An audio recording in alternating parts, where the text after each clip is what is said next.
Greeting. Cold enough for you?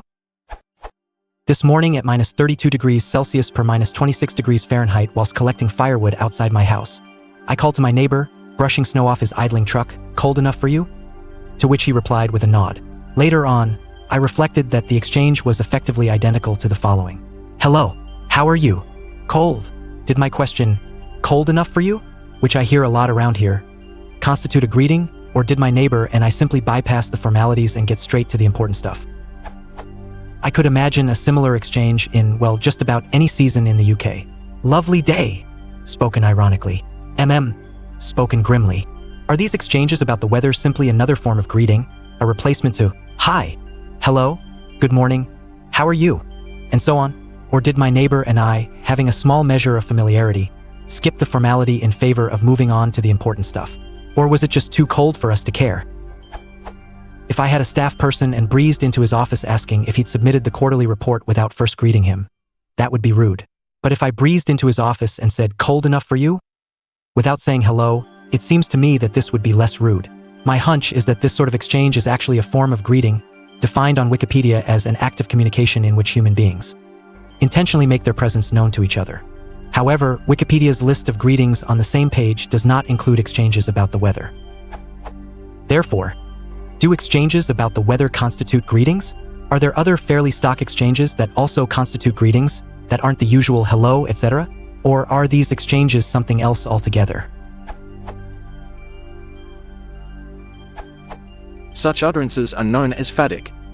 In the OED's definition, they serve to establish or maintain social relationships rather than to impart information, communicate ideas. Exchanges about the weather, such as you describe, can be made without a greeting such as hello or good morning, and often occur between strangers.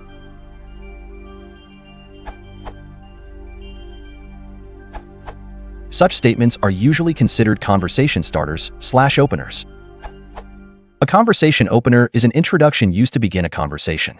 They are frequently the subject of guides and seminars on how to make friends and/or meet people. Different situations may call for different openers, e.g. approaching a stranger on the street versus meeting them at a more structured gathering of people with like interests.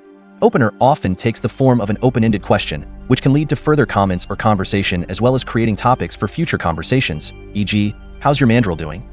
A closed-ended question, e.g., "Nice weather today, isn't it?"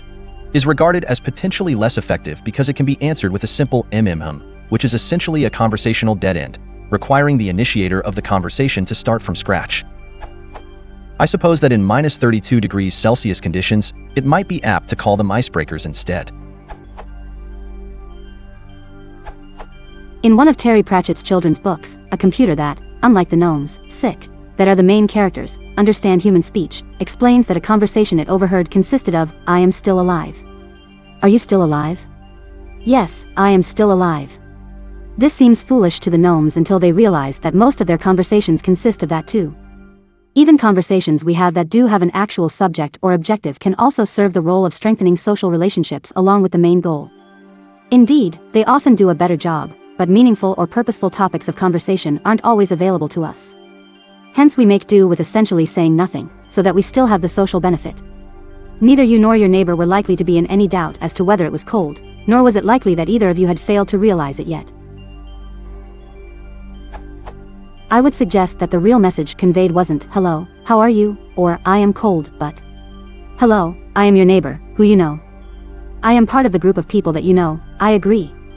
You are my neighbor, who is part of the group of people that I know. Likewise, I am known to you." It's an important message to convey, considering that we're social animals, and there's no longer the same practical side effect to picking nits out of each other's fur. Weather is particularly useful in countries with changeable weather, because it always offers an opportunity. It may lead to a longer conversation, but if not, it can stand by itself, *. Rather than this being a greeting, it's more that greetings are a form of this. Outside of a small set of situations in which we meet strangers in situations in which we must judge if they are a threat or if either of us are in urgent need of aid, then there is no practical need for a greeting. We say, "Hello," when we are not peering out to each other across the sea, or unsure as to each other's identity. There is little or no information conveyed in the actual wording itself. Its job is to make a temporary social connection, whether as part of a long-standing social relationship, or just for the duration of a brief conversation that follows. Asterisk the alternative explanation is that the British and Irish are actually a Mediterranean people living in the wrong place.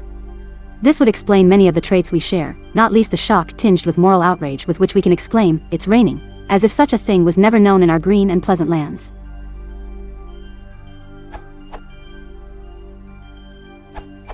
In one sense, this is just a greeting. But you can't use it when it's -1°C out, or +30°C. At +30°C you could go with, "hot enough for you," instead.